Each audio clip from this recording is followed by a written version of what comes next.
My dear friends and professionalist I am Uday Singh advocate speaking. ನೀವೆಲ್ಲರೂ ಸಹ ನನ್ನ ಚಾನಲನ್ನು ನೋಡ್ತಾ ಇದ್ದೀರಿ ಅಂತ ನಾನು ಅಂದ್ಕೊಂಡಿದ್ದೀನಿ. ಶೇರ್ ಮಾಡಿ, ಲೈಕ್ ಮಾಡಿ, ಕಮೆಂಟ್ ಮಾಡಿ.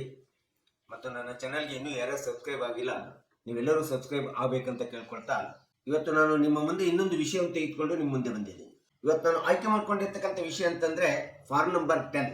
ಕರ್ನಾಟಕ ಲ್ಯಾಂಡ್ ರೆವಿನ್ಯೂ ಆಕ್ಟ್ 1964 ಅನ್ನ ನೋಡಿದಾಗ ಕಂದಾಯ ಇಲಾಖೆ ಒಳಗಡೆ ಫಾರ್ಮ್ ನಂಬರ್ 10 ಎಂಬತಕ್ಕಂಥದ್ದು ತುಂಬಾ ಅವಶ್ಯಕವಾಗಿರ್ತಕ್ಕಂಥ ಒಂದು ದಾಖಲೆ ಅಂತ ಹೇಳಿ.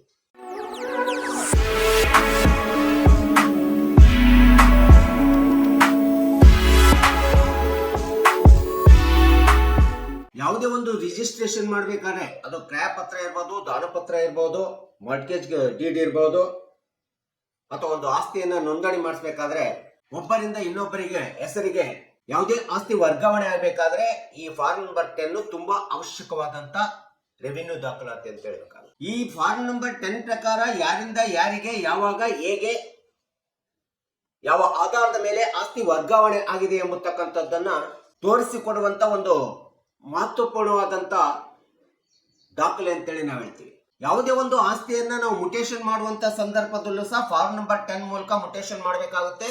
ಈ ರೀತಿ ಮುಟೇಶನ್ ಆದಂತ ಸಂದರ್ಭದಲ್ಲಿ ಮಾಲೀಕತ್ವ, ಎಷ್ಟು ಕ್ಷೇತ್ರ ಭೂಮಿ ಮುಟೇಶನ್ ಆಗಿದೆ ಮತ್ತು ಭೂಮಿಯ ಬಣ್ಣ ಮತ್ತು ಈ ಒಂದು ಆಸ್ತಿ ವರ್ಗಾವಣೆ ಯಾರಿಂದ ಯಾರಿಗೆ ಆಗಿದೆ ಎಂಬತಕ್ಕಂಥದ್ದನ್ನ ತೋರಿಸಿಕೊಡುವಂತ ಒಂದು ದಾಖಲೆ ಫಾರ್ಮ್ ನಂಬರ್ 10 ಆಗಿರ್ತದೆ.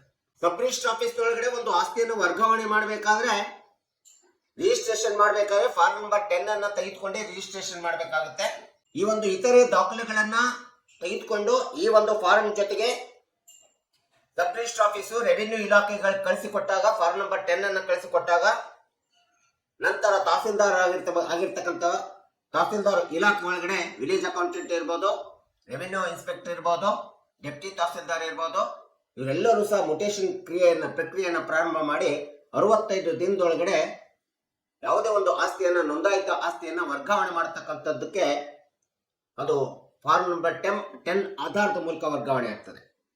ಹೀಗಾಗಿ ಇದನ್ನ ಕಂದಾಯ ಇಲಾಖೆ ಒಳಗಡೆ ಒಂದು ಮೂಲಭೂತವಾದಂತ ದಾಖಲೆ ಅಂತೇಳಿ ಪರಿಗಣಿಸಲಾಗ್ತದೆ. ಕೆಲವೊಂದು ಸಂದರ್ಭದಲ್ಲಿ ನಾವೇನ್ ಮಾಡ್ತೀವಿ ಅಂತಂದ್ರೆ ಆಸ್ತಿಯನ್ನ ನೋಂದಣಿ ಮಾಡಿಸ್ತೀವಿ.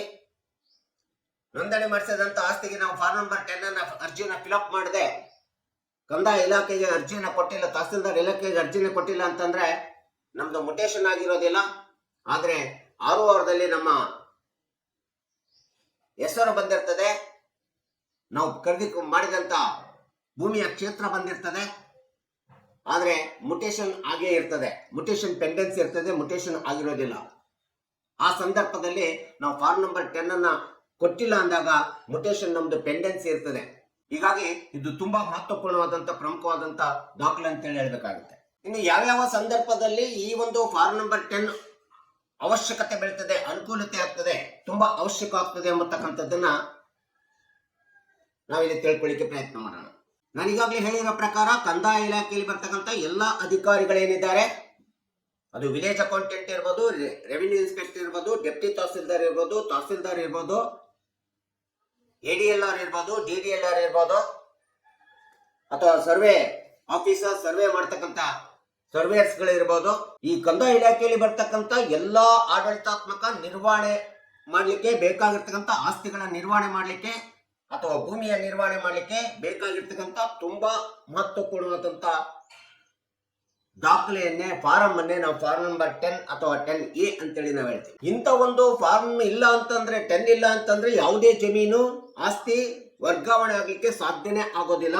ಇನ್ನೊಂದು ಅಂಶ ಅಂತಂದ್ರೆ ಯಾವುದೇ ಒಂದು ಈ ನಕ್ಷೆನ ತಯಾರು ಮಾಡ್ಬೇಕು, ಯಾವುದೇ ಆಸ್ತಿಯ ಈ ನಕ್ಷೆ ತಯಾರು ಮಾಡ್ಬೇಕಂತಂದ್ರೆ ಫಾರ್ಮ್ ನಂಬರ್ 10 ಬೇಕೇ ಬೇಕು. ಇದು ಪ್ರಮುಖವಾದಂತ ಅಂಶ ಅಂತೇಳಿ ನಾವು ಹೇಳ್ಬೇಕಾಗುತ್ತೆ. ಇನ್ನು ಸಬ್ ರಿಜಿಸ್ಟರ್ ಆಫೀಸ್ ನೊಳಗಡೆ ಯಾವುದೇ ಒಂದು ದಾನಪತ್ರ, ಕ್ರಯಪತ್ರ, ಒತ್ತಿ ರಿಜಿಸ್ಟ್ರೇಷನ್, ಮಾರ್ಟ್ಗೇಜ್ ಇರ್ಬೋದು, ಅಥವಾ ವಿಭಾಗವನ್ನು ಮಾಡಬೇಕಾದ್ರೆ, ಡಿವಿಷನ್ ಅನ್ನು ಮಾಡಬೇಕಾದ್ರೆ ಭೂಮಿಯನ್ನ ಈ ಫಾರಂ ಅನ್ನ ಮೂಲಭೂತವಾಗಿ ಅನುಸರಿಸಬೇಕಾಗುತ್ತೆ. ಇನ್ನು ನಾವು ಸಹಜವಾಗಿ ಭೂಮಿಗೆ ಸರ್ವೆ ಕೊಟ್ಟಂತ ಸಂದರ್ಭದಲ್ಲಿ ಸರ್ವೆ ಆಫೀಸರ್ಸ್ಗಳು ಭೂಮಿಯನ್ನ ಸರ್ವೆ ಮಾಡಿದಾಗ ಅದ್ಬಸ್ತ್ ಹಾಕ್ಬೇಕಾಗುತ್ತೆ. ಆ ಅದ್ಬಸ್ತ್ ಹಾಕುವಂತ ಸಂದರ್ಭದಲ್ಲೂ ಸಹ ಫಾರಂ ನಂಬರ್ 10 ಬೇಕಾಗುತ್ತೆ. ಮತ್ತು ಯಾವುದೇ ಒಂದು ಜಮೀನು ಖರೀದಿ ಮಾಡಿದಾಗ ಖರೀದಿದಾರನು ತನ್ನ ಮಾಲೀಕತ್ವವನ್ನ ಗುರುತಿಸ್ಕೋಬೇಕಾದ್ರೆ ಇದು ತುಂಬಾ ಅವಶ್ಯಕತೆ ಇರ್ತದೆ ಅಂತ ಹೇಳ್ಬೇಕಾಗುತ್ತೆ. ಇನ್ನೊಂದು ಅಂಶದಲ್ಲಿ ಹೇಳ್ಬೇಕಂದ್ರೆ ಸರ್ವೆ ಆಫೀಸರ್ಸ್ ಒಂದು ಜಮೀನನ್ನ ಪೋಡಿ ಮಾಡುವಂತ ಸಂದರ್ಭದಲ್ಲೂ ಸಹ ಇದನ್ನ ಅವಶ್ಯಕವಾಗಿ ಫಾರ್ಮ್ ನಂಬರ್ 10 ಅನ್ನು ಉಪಯೋಗಿಸತಕ್ಕಂಥದ್ದು ನಾವಿಲ್ಲಿ ಕಾಣ್ತಾ ಇದ್ದೀವಿ. ಈಗ ಕಂದಾಯ ಇಲಾಖೆಯಲ್ಲಿ ಬರ್ತಕ್ಕಂಥ ಎಲ್ಲಾ ಸಂದರ್ಭಗಳಿಗೂ, ಎಲ್ಲಾ ಆಫೀಸರ್ಸ್ಗಳಿಗೂ ಅಲ್ಲಿ ಬರುವಂತ ಆಡಳಿತಾತ್ಮಕವಾಗಿ ಬರುವಂತ ಆಸ್ತಿಯ ನಿರ್ವಹಣೆ ಇರಬಹುದು, ಯಾವುದೇ ಒಂದು ಭೂಮಿಯ ಆಸ್ತಿಯ ವರ್ಗಾವಣೆ ಇರಬಹುದು, ಮತ್ತು ಮಾಲೀಕತ್ವದ ನಿರ್ಧಾರ ಇರಬಹುದು, ಮತ್ತು ಜಮೀನಿನ ಕ್ಷೇತ್ರ ಗುರುತಿಸಲಿಕ್ಕೆ ಇರಬಹುದು, ಮತ್ತು ಭೂಮಿ ಯಾವ ಬಣ್ಣದಿಂದ ಕೂಡಿದೆ, ಕ್ರಯಪತ್ರ, ದಾನಪತ್ರ, ವಿಭಾಗ ಪತ್ರ, ಈ ಎಲ್ಲ ಒಂದು ಪ್ರಕ್ರಿಯೆಗಳನ್ನ ಮಾಡಬೇಕಾದ್ರೆ ಕರ್ನಾಟಕ ಲ್ಯಾಂಡ್ ರೆವಿನ್ಯೂ ಆಕ್ಟ್ 1964 ನಲ್ಲಿ ಬರ್ತಕ್ಕಂಥ ಫಾರ್ಮ್ ನಂಬರ್ 10 ಅತಿ ಪ್ರಮುಖವಾದಂತ ದಾಖಲೆ ಅಂತೇಳಿ ಹೇಳ್ಬೇಕಾಗುತ್ತೆ.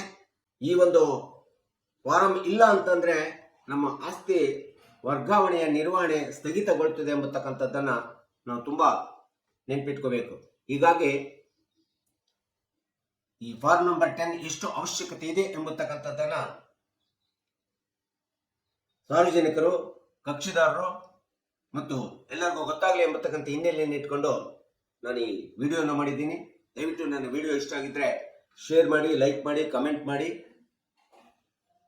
ಮತ್ತು ನನ್ನ ಚಾನಲ್ಗೆ ಇನ್ನೂ ಯಾರೇ ಸಬ್ಸ್ಕ್ರೈಬ್ ಆಗಿಲ್ಲ ನೀವೆಲ್ಲರೂ ಸಬ್ಸ್ಕ್ರೈಬ್ ಆಗ್ರಿ ಅಂತ ಕೇಳ್ಕೊಳ್ತಾ ಇವತ್ತಿನ ವಿಷಯಕ್ಕೆ ವಿರಾಮವನ್ನು ಹೇಳ್ತೀನಿ. ನಾನು ಇನ್ನೊಂದು ವಿಷಯ ತೆಗೆದುಕೊಂಡು ನಿಮ್ಮ ಮುಂದೆ ಬರ್ತೀನಿ. ಜೈ ಹಿಂದ್, ಜೈ ಕರ್ನಾಟಕ.